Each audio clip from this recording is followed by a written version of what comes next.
Hello everyone, welcome to Learn to Empower. In this session, we will be analyzing the GS1 paper of UPSC 2021. This paper consists of history, art and culture, modern Indian history, then you will have geography, society, so etc. So in this session, we will be giving a brief answer introduction, how it should have been done, and also the body of the answer and the conclusion. We will be giving not exhaustive answers for this, but a simple points how a question can be approached.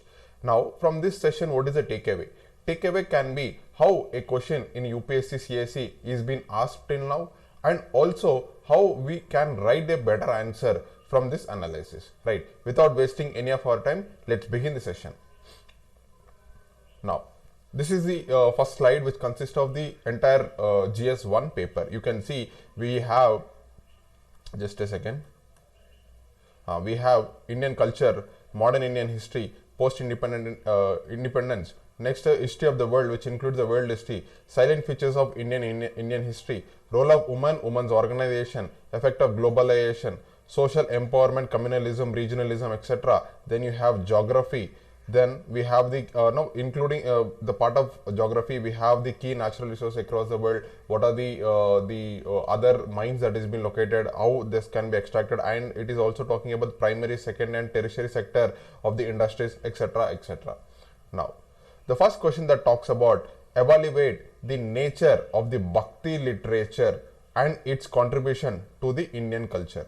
The first point to be remembered to round the keyword, it asking about the evaluate. Evaluate is nothing but you need to evaluate the given statement. What is the statement says? The statement says the nature of the Bhakti literature. It's not talking about Bhakti movement, but rather it is talking about the Bhakti literature. So this is a Bhakti literature and its contribution to the Indian culture. So it's a broad based answer. So how we to proceed with this kind of answers? Let us say the question is asking about the Bhakti literature. You need to cite some of the examples of the Bhakti literature. In the introduction, simply you could have given simply you could have given something called how the Bhakti movement was, right? Why the Bhakti movement first of all evolved. So you can give, and you could have given next point the synthesis between the Hindu culture as well as the Islamic culture, which also led to the Sufi movement. Right. So this could be an very good introduction. Then it is talking about the Bhakti literature. Now you could given the Bhakti literature, there are many Bhakti literatures in the southern part of India and also the northern part of India. Like in southern part, you might have learnt about like Alvars and Nayanars. Right. Alvars and Nayanars have given.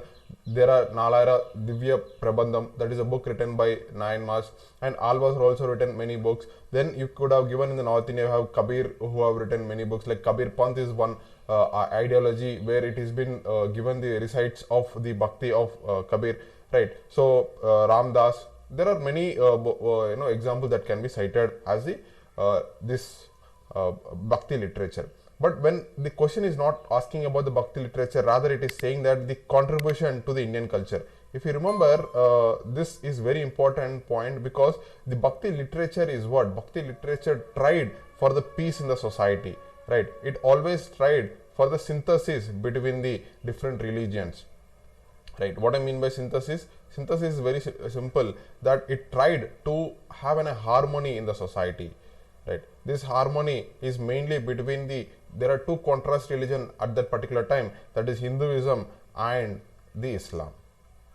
This is the main motto of this Bhakti literatures. Not only this was the main primary thing, but also the Bhakti literature also tried to establish harmony in the society, right, of different sections of the people. It talked about Bhakti, it talked about something salvation, it talked about not materialistic world, right? So this is the part of Indian culture. So this answer is mainly for the 10 marks. This could have been a very good answer and covering all the dimensions. Now, the next question. Trace, rise and growth of socio-religious reform movements with special reference to Young Bengal and Brahmo Samaj. This is one of the easiest answer you could have written in the examination. For example, it directly talking about the trace and the rise and growth of socio-religious reform. First of all, you need to give a very good introduction, not about this organization, but you could have given introduction about the socio-religious reform. What are the socio-religious reform? Why in India the religious reform was very important compared to the social reforms? Because in India, during the colonial times, during the time of Raja Ram Mohan Rai in the 18th and 19th century, people are so intricately connected to their religion. So if you want to take any changes in the social life of the people, first you need to change the life of the religious practices that has been happening. For example, the sati, which was very prevalent, it was backed by some kind of literature that was believed by the people at that time. But when Raja Ram Mohan Rai came and he said that there is no literature at all which cites the sati as a very good practice, and there are people in the other religious background like Islam and all, there were many bogus religious practices that was going on. Like in the name of religion, there were many human sacrifices used to happen, female feticides used to happen. So for that to change, we need to change the religious practices, that is to be understood. If you remember, we have a long history of untouchability. Untouchability, in it, the people of certain sections of class were not allowed inside the temple. What was the main reason? It was cited, the religion is cited as the one of the reason why we are not allowing it, because the religious scripture says Shudras are untouchables and we are not allowing them in the temple. But when the scriptures were cited as the one of the evidence that there is no such thing as in our scriptures, then that becomes the substantial evidence, right? Now you have to given very good introduction to this. Then we'll be looking into the Young Bengal movement and also the Brahmo Samaj, right? Young Bengal and Brahmo Samaj.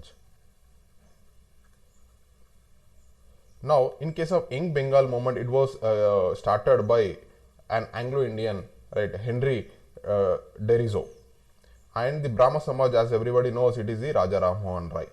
Now, we should give here the detailed simplistic points about the Brahmo Samaj ideas and also the Young Bengal movement. If you remember, there were many sayings that Young Bengal movement was far ahead of its time, right? It talked about the equality per se between the women and the men. Then it talked about the right to employment also. It talked about right to education, right? So, and because of this, there were many people who are not associated with the Young Bengal movement. But when it comes for the Brahmo Samaj, it directly talked about the religious reform. The religious reform was not cited in the Young Bengal movement, but certainly it was cited in the Brahmo Samaj movement. So you could have given it. The Brahmo Samaj was very against about the idol worship, right? So idol worship was not encouraged. So, and if you remember the ideologies of the Mr. Raja Ram Mohan Rai, he was very much influenced by the Christianity and other religions. He took many positive things from the other religions, which is very encouraging at that point of time, right? So this could be a very good answer covering all the dimensions of the socio-religious reform movement, which tracing to the Young Bengal and the Brahmo Samaj. Now the third question: assess main administrative issues. It is talking about the administrative, not any other issues. It's talking about the main administrative issues and socio-cultural problems. Socio-cultural problems in the integration process of Indian princely states, right? You could have drawn a map in the examination, which could have been a value addition for your answers. A map could have been really helped, and you could have cited some India had from 550 princely states when it was getting independence. Now it is talking about main administrative issues. Now we should understand what are the administrative issues that is being faced when the princely state was annexed. Next comes the socio-cultural problems, right? The main issue that we see is the integration of Kashmir, integration of Hyderabad, integration of Junagadh, right? And these are the main regions where India certainly faced the problems, right? India certainly faced the problems in these regions, but remaining regions, the integration was very peaceful because of the instrument of accession, right? You should mention this instrument of accession in the answer. Instrument of accession. Annexation, sorry. Accession or annexation? Okay. Accession, instrument of accession. Now this can be a very good answer, because you could have given an introduction how India was during the time of independence, like that could be an introduction. Then you could have given the administrative problems, like these are the region. Even you could have given the examples of Manipur also, because Manipur was also a referendum was conducted in these areas, so you could have given. And you could have elaborated on the Hyderabad issue, Junagadh issue, and the Kashmir issue. And you could have cited the socio-cultural problems also, because you should understand here the king was Hindu, but the people majority were following the Islam, right? Exactly the opposite here. Here the king was Nawab, which is who is nothing but the follower of Islam, but the next here is a person who the people are a Hindu background. The same as the case with the Junagadh. So you could given these citing examples like these are the socio-cultural problems that were there, and also you could have given that how the princely state neglecting the welfare of the people. That's why the Indian government has taken a proactive steps for the integration of the people of the princely states to India. Like you could have cited some of the Operation Polo, right? These are the very good examples that could have been given. Anyhow, this is for the 10 marks, but this understanding and drawing a map would have been really helpful in fetching more marks in the exam. Now, differentiate between the causes of landslides in the Himalayan region and the Western Ghats, right? This answer is very important from the perspective of geography. Now it is asking about the differentiation. So in case of differentiation, if you're in the exam, don't try to divide the paper into two and write the answer. It looks more of a childish nature. So you should have not done it, because the size of the paper itself is very small, and if you divide the paper into two, it could have been not much help in you in the exam. But instead we can given an answer like Himalayan landslides in one first heading, and then writing all those points. Then comes the Western Ghats, how the landslide was very different. This could have been there, and it could have been given very good impression to the answer. For example, when you write about the Himalayan thing, then you could have cited the this as, right. So this is Himalaya. You could have given the map here. Then while writing the Western Ghats, you could have given the map of Western Ghats. See, these are the Western Ghats and how the landslides were happening. Now, in case of differentiation, the primary differentiation is that the Himalayas were the Engfold mountains, while the Deccan Plateau, which is nothing but the Western Ghats, is of what, lava in nature, right? You could have given the based upon that the nature first thing. Then you could have said this is Engfold mountain. These are the soils of unconsolidated rocks, nothing but they are the loose soil that is not fixed or not have a very strength nature. So even the small geographic or geological change in the Himalayan region can lead to a very big landslide. But when it comes for the Western Ghats, the rocks are very strong. It's a Deccan Plateau, and the seismic zone is also very low. You could have cited the seismic zone here also, like this comes under seismic zone 3 or 4 based upon the region where you are looking at. But when it comes for the Deccan Plateau, it is not like a seismic zone. It comes under seismic zone 2 hardly. So we can given this as one of the reasons, like the landslide that heavily happens in the Himalayan region because of geomorphic regions. But Western Ghats, it is mainly due to the rainfall, right? Rainfall, and also the illegal construction that has been happening. If you remember recently, Kerala High Court has taken proactive steps in demolishing many of the buildings because it's not in lining with the coastal region. They have not followed the coastal regulation zones, right? Eco-sensitive regions, like you could have cited the Kasturi Rangan committee report, Kasturi Rangan committee report, Gadgil Mukherjee report. So these were the things that could have been cited in parallel in writing the answer. Like this could be a way forward. This is how the disaster management has to be taken care in case of Himalayas as well as the Western Ghats. Now, fifth question. Despite India being one of the countries of the Gondwanaland, its mining industry contributes much less to the GDP. In percentage terms, discuss. This answer is directly asking about, discuss the statement. Like India, you could please explain the statement before you proceed to the answer, right? So in the answer, you could have drawn a map again. In the map, you should cite that India was part of the Gondwanaland. This was the Gondwanaland, because if you go back to the theory where this Gondwanaland, the term came from, because when the entire land mass was divided into two, like there was two land mass initially there was one, then it was divided into two. Like this is Laurasia and this is Gondwanaland.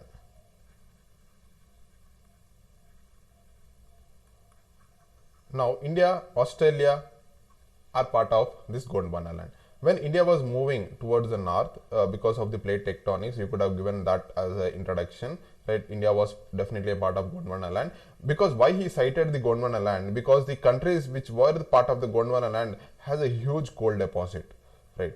But when it comes for the India, it was not the case and it is not contributing much to the coal.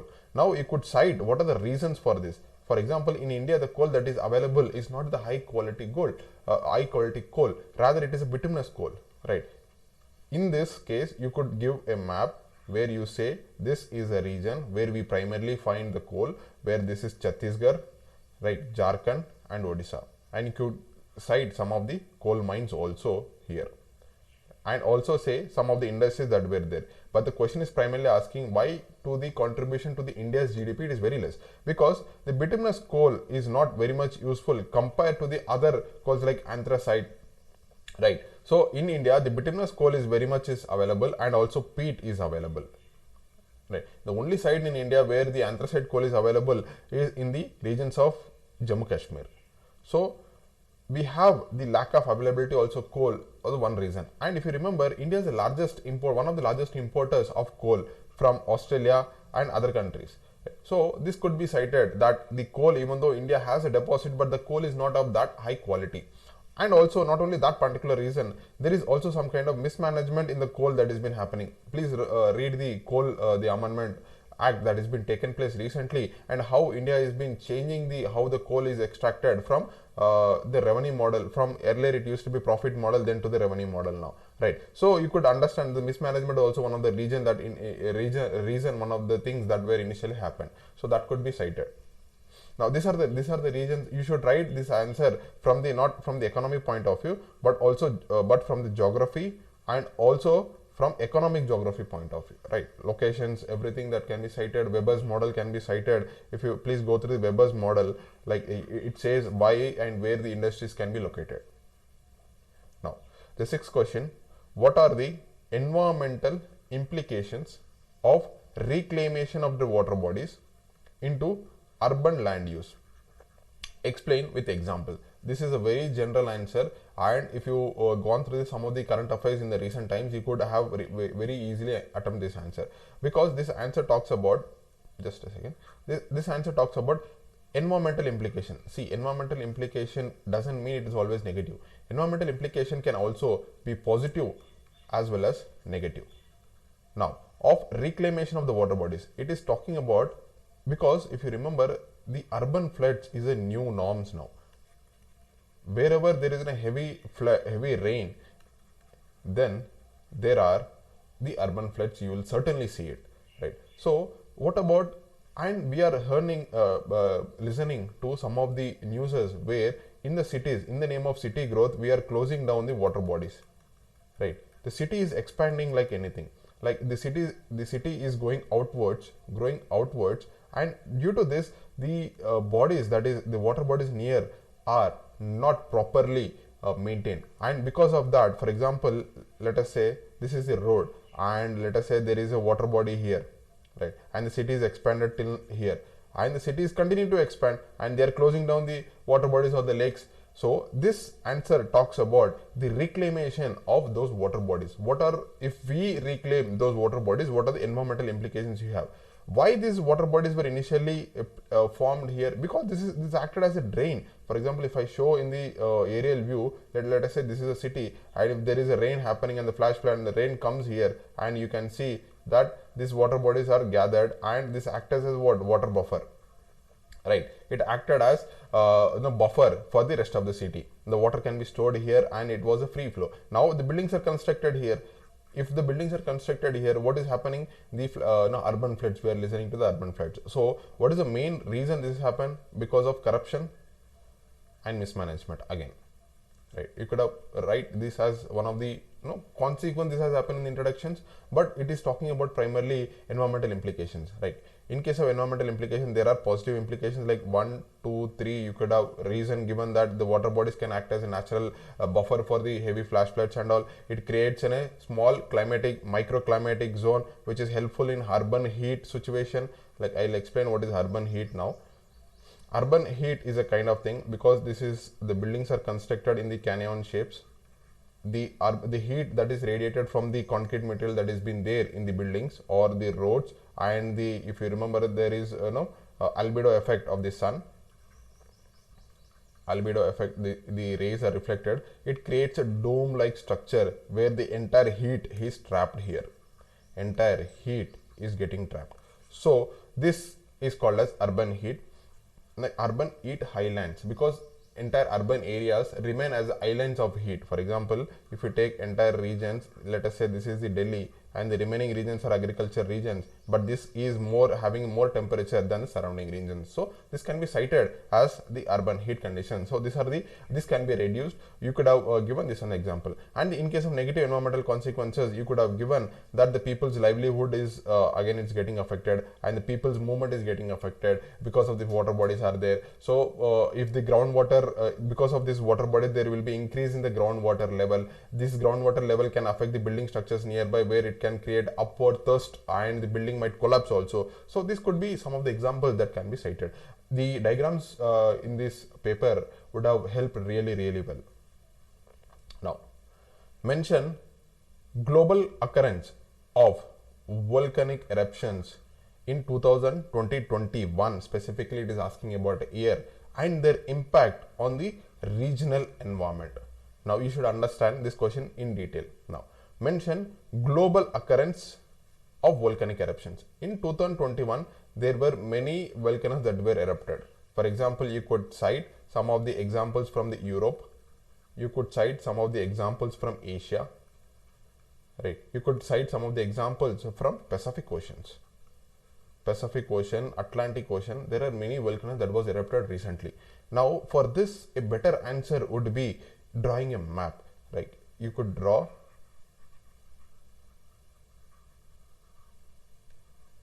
a map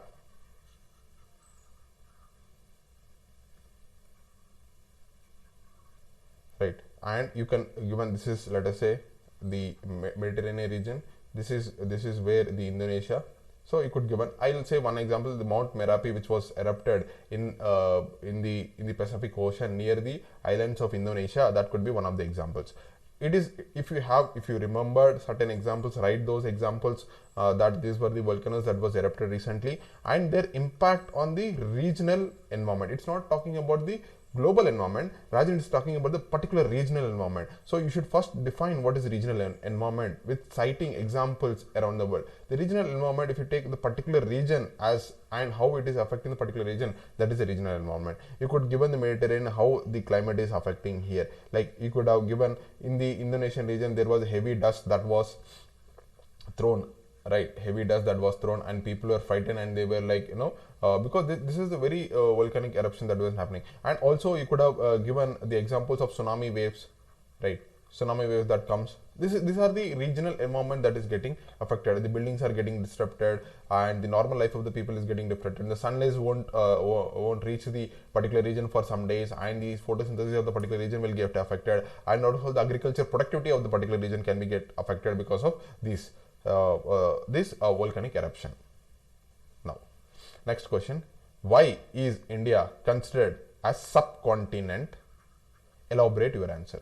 See, this is an answer not only perspective of society, but also geography and also from history. This is a very good answer. You could have elaborated very length and breadth of this answer. Why? I'll say, because what is meant by subcontinent?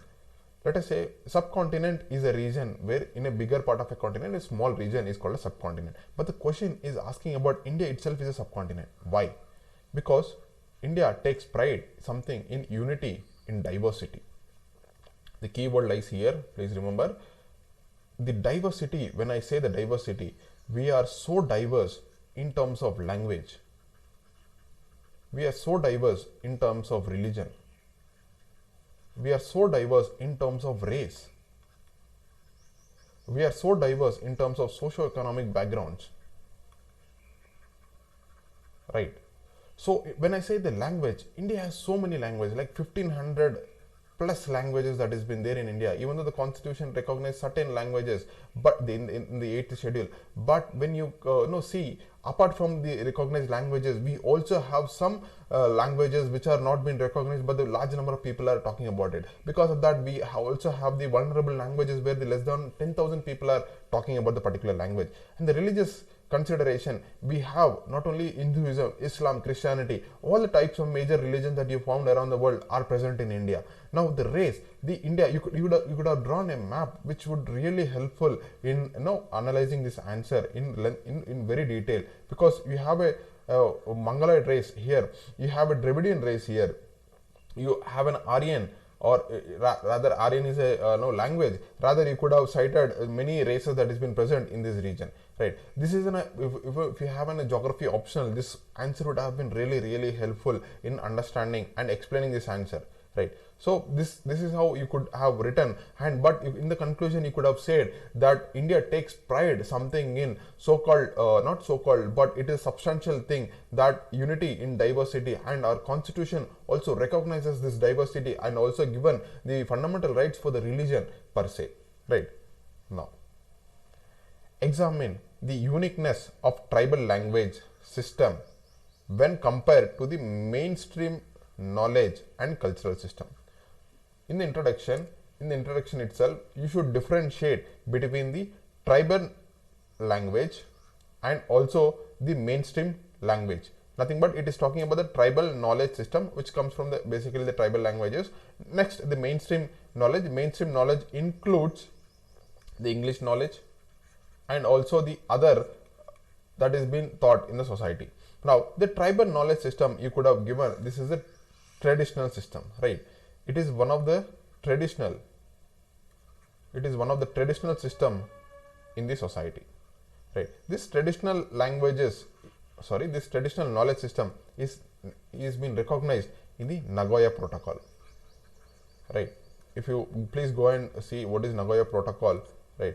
So in this thing, you will find that the biotic resources that you are getting from the tribal regions, you should share this revenue that has been generated to the tribal people again, so that it will be acting as an incentive. So you could have given this as an example. Examine the uniqueness of the tribal knowledge. This is the uniqueness of the tribal knowledge. The tribal knowledge is very important in case of Ayurveda. You could write this Ayurvedic, but when it comes for the mainstream knowledge, it is not Ayurveda, it is rather the tablets or allopathy that has been there, right? So you could have given, there are many positive things about the tribal knowledge, but you could say the tribal knowledge was restricted to certain extent only, it was not expanded, there is no research based upon the tribal language, we ignored over the period of time. But when it comes for the mainstream knowledge, the entire world took over the mainstream knowledge, and we are able to give vaccine for our the pandemic situation right now. So there are many positives about the mainstream knowledge, and there are many positives about the tribal knowledge, but there are unique spheres in themselves. They are unique sphere in themselves in terms of treating any disease, in giving the knowledge to the next generation, right? That can be cited. For example, in the tribal knowledge, you could say the people who construct the settlements in the tribal areas, you could see that they will be constructing the tribal settlements the far away, not far away exactly, but the close to the nature, like they know the human animal conflict and how that can be avoided, right? So this can be cited as the tribal knowledge system that is there. Now 10th question, examine role of gig economy in the process of empowerment of women. See, this is very important in India. Now, in the introduction, define gig economy. First of all, you define what is gig economy. There is no specific definition, but in general terms, you define the gig economy, where it in recent times, especially in when the startup ecosystem came in, this gig economy was started. Cite some of the examples like Uber, Ola, and there are many apps that runs on food delivery system like Zomato, right? You could say this is the gig economy. What is gig economy? It is a demand-based economy, right? In this economy, the people are not considered as employees of an organization, rather they are considered as a partner. It is a simple way of circumventing the rules of the government in giving the PF, EPFO, so on and so forth, right? Instead of giving this, the companies will be circumventing the rules in terms terming them as a partner. For example, in case of Uber, the drivers are partners, not the employees of the Uber, right? The same as the case with Ola, Zomato, etc., etc. Now, what is happening? This gig economy came because of the semi-skilled laborers, right? It is semi-skilled labor that has been happening. For example, the just a second. For example, when you take Uber driver, he is not having any skill per se, rather driving is the skill, right? Just driving can be learned by anybody. It's not a specific skill that is being required in any industry or something. You have a car, you have the driving, and you are ready to go for drive, right? So this is a semi-skill. The economy runs on semi-skill. For example, Zomato delivery guy, he goes to a hotel and he comes to your home, and does he learning any skill? No. So there is no skill or semi-skill that is involved in the gig economy. So that can be cited as the one of the reason, right? The growth of gig economy. So what is the problem is happening? It is talking about, this answer is talking about the empowerment of women. You could have written the urban company example, right? These are the startups where primarily focus on the woman role, because it is talking about what, giving makeup to the women's in the home, right? This can be the new age startup that has been happening. This gig economy has given rise to something called as entrepreneurship class, where woman is also taking very key part in the entrepreneurship, right? You could cite that as an example, but the problem starts where is that India remain unskilled, right? If this gig economy expands to in acid bubble, in the length of an acid bubble, it will burst one particular day. If that particular day, then Indians will be having a no skill all these years. They have not learned any skill per se, but they were depend upon this gig economy, and they were thinking that the money will come into their pockets because they drive a Uber car. For example, in last 4 to 5 years, you have seen that the minimum guaranteed amount for the Uber drivers was 50,000 they can earn per month. But now the amount is getting down because the company charges more commission, right? So there were protests. You would have had a bad experience now in the recent times booking while Uber and Ola. I'm pretty sure you might have had a bad experience, right? So this is how the gig economy is turning the shape. The same as the case goes with the Zomato and other gig economy workers, because we are not learning them the skill, and they were busy in the semi-skilled work, and at the end of the day they have learned nothing, but they were part of a gig economy that is going to be burst even very soon, right? The 11th question says, to what extent did the role of moderates prepare a base for the wider freedom movement? Now you should write, this is an answer for 15 marks, so it will be an elaborate answer for sure. The role of moderates. First of all, define who are the moderates. Give the examples of the moderates. Who are the moderates? In the introduction, you could say the moderates are the people who followed the British way of understanding the governance, and they were thinking that the British would certainly do good for the society, right? These are the moderates. Give the examples of moderates like Ferozshah Mehta, then also you have Dadabhai Nauroji, right? These are the examples that can be cited as a moderates ideology. But how these moderates prepared a base for the wider movement? Now, if you remember, even though the moderates were criticized for all sorts of things, they were the prayers and petitions only, but you should understand they created a larger base for the people. For example, when you take the extremists, right, these people directly attack the government in every possible way. But the moderates are the people who set the base, how you fight the government from the political angle. After 1920s, when the Gandhiji came to India, he took up the ideologies of the moderates to the mass movement. He was not interested to take the extremist ideologies to the masses, rather he was interested in taking the moderate ideology to the masses, right? And that were lent to the Satyagraha, right? This created the base for Satyagraha, right? This created the base for the non-cooperation movement. This created the base for our Quit India movement.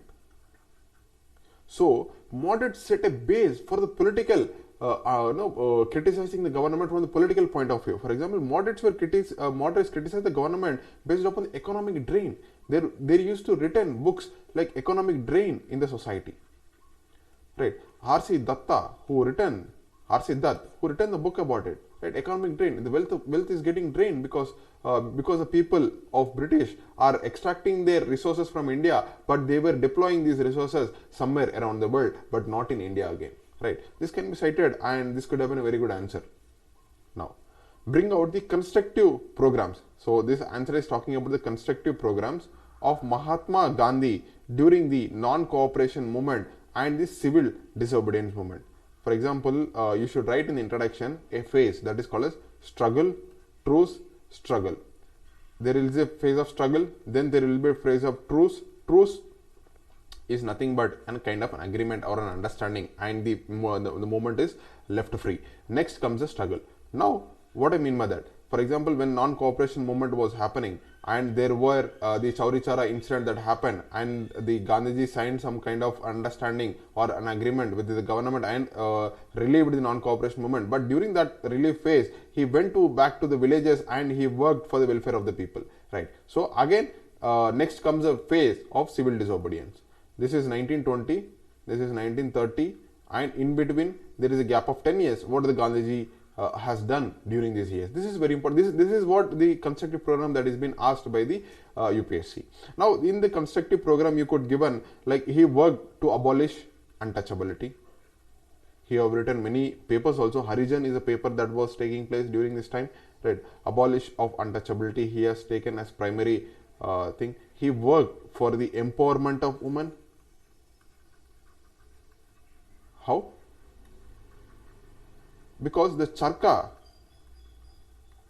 right, Gandhiji showed it's a symbol of economic independence. Right, that charkha was really a sense of independence for the woman. Right, she could work in the home itself and she can earn money out of it. This is the constructive program that Gandhiji was focusing on. Right, this can be cited as some of the examples while how the constructive programs of the Gandhiji has led for the larger base after this movement were happening, and how the civil disobedience movement and the non-cooperation movement, and how these constructive programs led to a mass movement. Now, there arose a serious challenge to the democratic state system between two world wars. Evaluate this. The answer says to evaluate the statement. Now, this is very important answer, but still it's a confusing answer. It came from the world history. First of all, understand from which dimension the UPSC has the question. So, it is a world history. Now, the primary key point to be looked is the serious challenge to the democratic state system between two world wars. What are the two world wars? It between 1914 to 1939. This is the starting of the war I am saying, but the war was ended 1919. The first world war was ended in 1919. Second world war was in 1945. So, if I take primarily 1914 to 1945, right. So, this is the timeline the UPSC is asked that what are the challenges, serious challenges that led to the democratic state system. Initially, when the World War I, II was happened, there were many countries that went to democracy, right. But this democracy couldn't able to sustain for a long time. Again, it led to the revolution. What is the one reason that primarily you could cite is the Russian Revolution. The Russian Revolution, initially the 1917, the Russian Revolution took place. Initially, it was a democratic country, right? There was Duma as a parliament that was there. But because of the, even though it was a monarch was there, but still it is a democratic country. But this was taken by the Russian Revolution, and this turned into a communist country where the so-called voting system was completely gone and the entire state came under the control of the communist. Right, you could give this as an example in 1914 to 1945. And you could, if you analyze some of the regions of the Middle Europe especially, you will find many of the countries like Estonia, Latvia, and also some of the countries in Hungary, Switzerland. These were going under the change from a democratic system, but still they are facing the challenges. The challenges can be not fulfilling the basic needs of the people, not challenging of not fulfilling the aspirations of the people. So that could be cited here. Now, briefly mention alignment of major mountain ranges. It talking about the alignment of major mountain ranges of the world and explain their impact on local weather condition with examples. This is one example where you can talk about the regional geography. Now it is talking about the alignment of the major mountain ranges. Please draw the diagrams in these answers, which is very helpful. For example, in USA,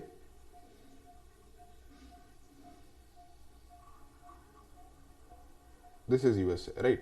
So this is Appalachian Mountains. The Appalachian Mountains are north to south arrangement. Now you will find the Rockies Mountains here. So Rockies, and in South America you will have, we'll draw a separate diagram, but this is Andes Mountains. This as an example. Now draw the map of Europe.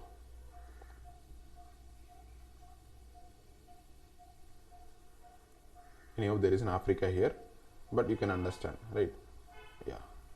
Draw the Alps mountains. There's something called as Ural mountains. Then come to India. Draw Himalayas, Western Ghats. You draw here Aravallis, right? These are the examples. Alignment. Draw small maps cutting down the regions into smaller regions. Now you can write this as an examples, and please explain about the local weather. Now in the Andes, this is Rockies. Here there are Andes, right? So in local weather conditions, you can write about the cold winds and hot winds. These are the one such example, right? You can write about many examples here. India also have a lot of local weather conditions, because you have blizzards in the Kashmir region, right? And there are some local conditions in the because the mountain influence rain shadow region. This is also becomes a local conditions, right? This can be cited for the local weather conditions in major mountain ranges in around the world. How do melting of Arctic ice and glaciers, Arctic ice and also the glaciers of the Arctic ice and glaciers of the Antarctic differently affect weather patterns and the human activities on the earth? See, this is the globe. Here is the Arctic region. This is Antarctic region. This is example where you can cite a differentiation of melting of Arctic and Antarctic. Arctic and Antarctic. See, in case of Arctic ice melting, it is directly affecting the humans.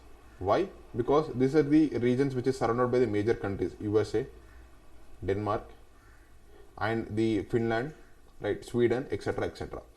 Russia also. When it comes for Antarctic, there is no specific country that is surrounding this. So the Arctic ice melt will certainly increase the ice levels or the water levels around the countries, and that directly affects the coastal regions. When it comes for the Antarctica, the melting of the glaciers led to the coastal effect, right? Especially the flora and fauna. These are the primary example. You can take this as a primary thing, and you can write the answers based upon this one idea, and also many other dimensions can be included here. Now, the next answer: discuss the multidimensional implications of uneven distribution of mineral oil in the world. It is not talking about India, but all around the world. So it is talking about the mineral oil, which is nothing but a fossil deposit. Draw the map of the world, right? You write in the USA you have shale gas. In Peninsula, let me draw the map so that you will understand in a better sense. I am giving a very brief because these answers are like directly being asked, not much analysis is required. So you write uneven distribution of the oil resource and how this oil resource crunch will lead the world for moving towards something very substantial around especially the electrical vehicles, right? Now you write this USA is very famous for what? Shale gas. This is here you cite the Venezuela, which is an oil rich nation but still under crisis. Now in Africa, especially here the island nations, you have the oil deposits. In the Arctic regions, especially the Russia region, you could cite some of the oil deposit that is there. In the Middle Eastern region, certainly this is oil rich region. When it comes for India, the Bombay High, the Assam Digboy. So you could write SAT as example, but the rest of the world is not having the oil, but the world is running on the oil. So write the multi-dimensional implications on it. For example, in case of here, the Yemen is not having a oil deposits, but the other regions have. But what is happening because of civil war? The Yemen, the Houthi rebels are attacking. This is what the implications of the multi-dimensional implications, right? In Venezuela, it's a very good example, even the oil-rich nation, but still it is reeling under the inflation. So that could be cited as an example. So this can be written from the multiple dimensions here. Now, what are the main socio-economic implications arising out of development of IT industry? IT here means information technology. See, this is very important from the new age 21st century. This answer is talking directly about the IT industry came to India, right? Came to rural India? No. Came to cities. This is very important. Why came to cities? Because internet connectivity is very must. Internet connectivity and optical fiber cables were laid in urban areas only, not in rural areas. So infrastructure, for example, let us take a bird eye view of a region or a city, right? Let us say this is a city. The IT industry came here, very tall buildings, right? But what happened in people who are working has to stay nearby the areas. Thanks to COVID, people are working from home, but earlier it was not the case, right? So the rental value of this particular area will increase so large. The salary the people are getting from this IT industry is halfway going to the people of surrounding areas, right? It's a rental value is so huge. This is the socio-economic implications, right? Why rental value is increased? Earlier it was like that? No. But people thought the demand is here, so let's increase it. And based upon the IT industry, the entire area got developed into an urbanized desert. The green cover was gone. When the industry was set up, when this industry, IT industry was set up, it would have been one building. But over the period, because of the real estate boom, the people are selling their land because the heavy cost that is getting from the land rather than cultivating any crop here. So that can be cited as the primary examples where the socio-economic implication that has been happening in and around the cities, right? You could give the examples of Bengaluru, draw the diagram, which will be very helpful. Chennai, Hyderabad, where these are the hubs of the IT industries, right? You can say high-tech city. Right, just a second.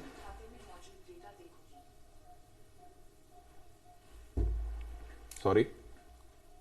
Now, discuss the main objectives of the population, education, and point out the measures to achieve them in detail. Discuss the main objectives of population education. The point here is that the education divide that happened in India, right? Not only the primary education, secondary education, but also the education divide that has been happening between men and women, between men's also, between women's also. Like these are the things that need to be discussed here. Discuss the main objectives of population education and point out the measures to achieve them in India in detail. Right? You could start with the primary education, secondary education, and then goes on to say tertiary education. Please cite some of the examples from the national education policy which came recently 2020, right? You could give this as an example. Then population education also meant not only the population control measures of education but also overall dimensions which will be improving the socio-economic conditions of the population. So this can be cited as the examples while giving these answers. Now, this is one of the easiest answer I would say. What is cryptocurrency? It is direct question. Given introduction, what is cryptocurrency? Cryptocurrency are digital assets that is there and that has been traded in the market in a speculative manner, which is not been regulated in India. So there are many reasons that has been cited why it is not regulated in India, but in and around the world, especially in USA, Japan, they have been regulated and they have been taxed for their wealth. Now, how does it affect the global society? It affects the global society because the cryptocurrency is directly attacking the central way of governing the currency. Central way of governing the currency. What I mean by that, in case of India, RBI is the authority which issues the currency. In case of USA, it's the Federal Reserve Bank that issues the currency, right? Generally it's said Fed Bank. Now you can understand the cryptocurrency. When you and me are started accepting something called as cryptocurrency, there is no need of government per se to issue the currency, right? We are not bothered about the inflation. We are not bothered about the head inflation or core inflation. We are not bothered about whether we need to buy the asset based upon the market value condition or not, because I am simply saying just get me the cryptocurrency and let me any of the cryptocurrency. Like you can write some of the examples of Bitcoin, you can write some of the examples of Ethereum, you can write some of the example of recently Dogecoins, right? So these are the speculative coins. When I started accepting in the medium of exchange or the medium of accepting the goods, so there is no need of government per se here. What is this creates? It creates one of the important problem in the society, that is the trust deficit. When this trust with the money is gone, why you take a 100 rupees note, why you are believing in this 100 rupees note? Because the RBI says this is a 100 rupees note and you have a sense of belief that this is my currency and I have some value in the market. When all of a sudden when 2016 the demonetization happened, the value or the trust that's there in the currency is gone one day. So the cryptocurrencies has been termed as an alternative for the tyranny of the government and also to tackle the government's way of functioning around the world.